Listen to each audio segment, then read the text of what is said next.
Tu es dans une pièce vide. Le monde continue de tourner dehors. Mais toi, tu sens que tout tourne en dedans. Tu n'as pas mal à cause de quelqu'un. Tu as mal à cause de ce que ta propre tête te fait vivre. Et personne ne le voit.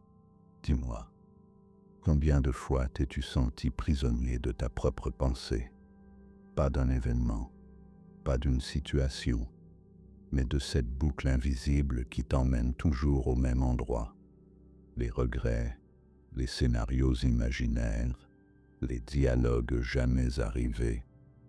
Tu veux t'enfuir, mais où tu irais? Tu es le problème, et tu es le seul à pouvoir t'en libérer. On t'a appris à faire, à plaire, à briller. Mais on ne t'a jamais appris à t'asseoir, à regarder ce qui monte, à voir que ton ennemi n'est pas toujours à l'extérieur.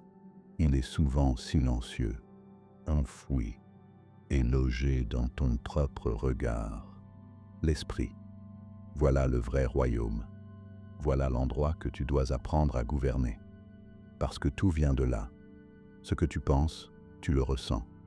Ce que tu ressens, tu le deviens.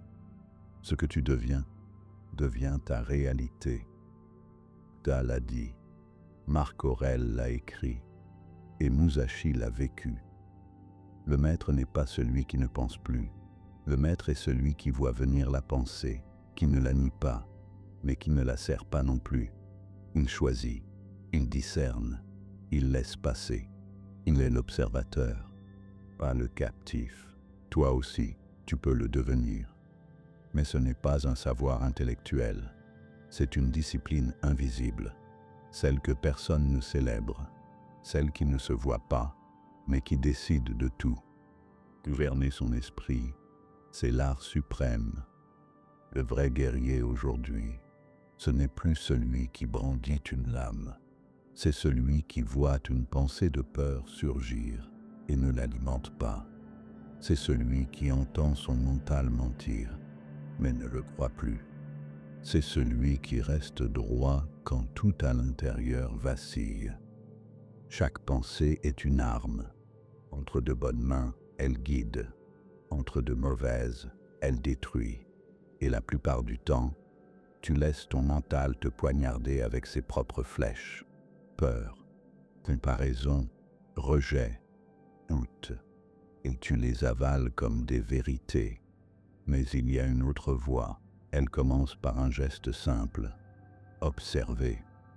Observer ce que tu te dis quand tu échoues, quand tu es seul, quand tu te regardes dans le miroir.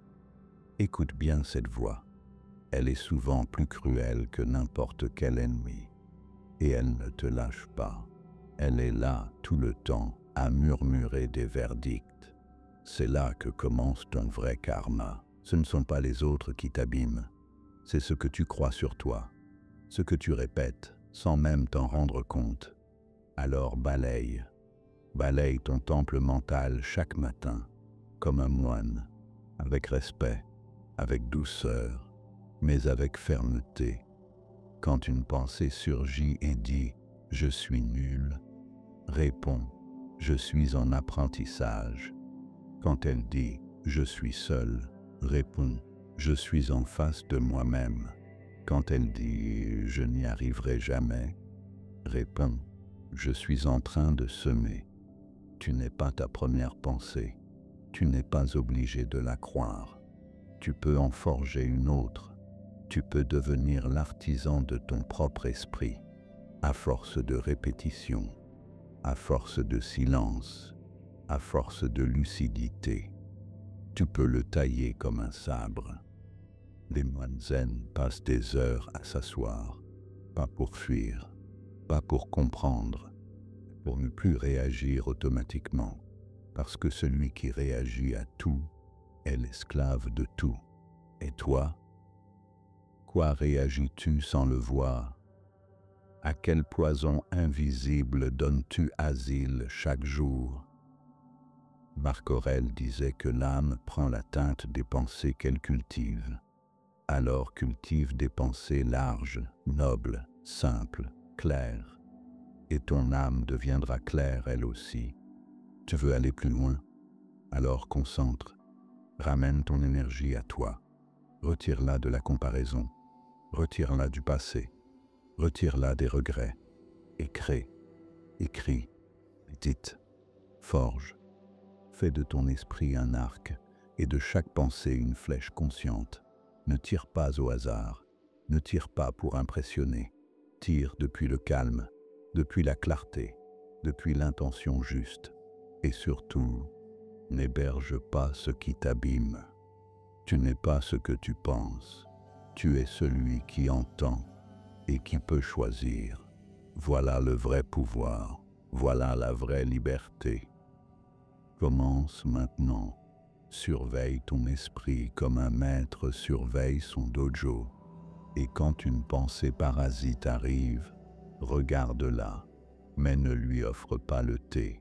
C'était la leçon du jour. On se retrouve très bientôt pour aller trancher de nouvelles vérités, mon disciple. C'était l'âme du sage.